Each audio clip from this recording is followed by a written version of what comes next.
Hi there, welcome to Pins and Patience. My name is Jeremy. I've completed all the sewing for the yokes as well as the main body panels. I'm going to bring your attention to a couple of things.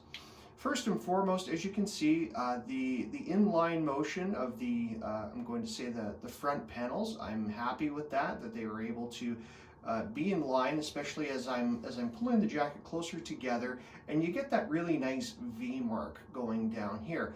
I'm not 100% happy with all of the quilting as it rests, but at the same point in time, this is the stuffed polyfill batten, and I actually have some different quilting that I'm going to be using as I move forward.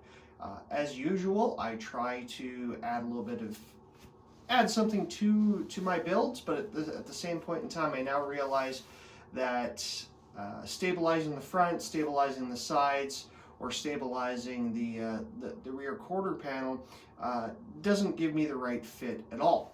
As you can see in the back, I think it looks much more stable. I think it looks very crisp, and that is definitely a look I want to continue going for.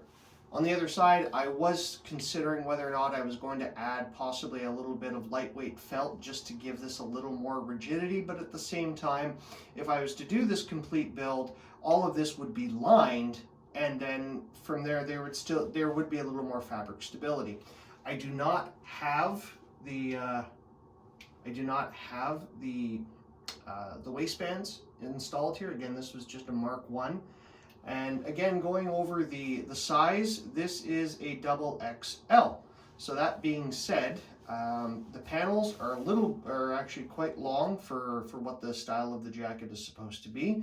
So I think I'd probably go down to an XL, but everything else I think is fitting. So the yokes fit my shoulders here. Definitely have that turn going down that way. Wouldn't need any shoulder pads.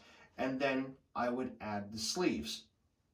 Another build, another Mark 1, and once again, this is the captain's jacket as you'd find in Nemesis and DS9. Bye for now.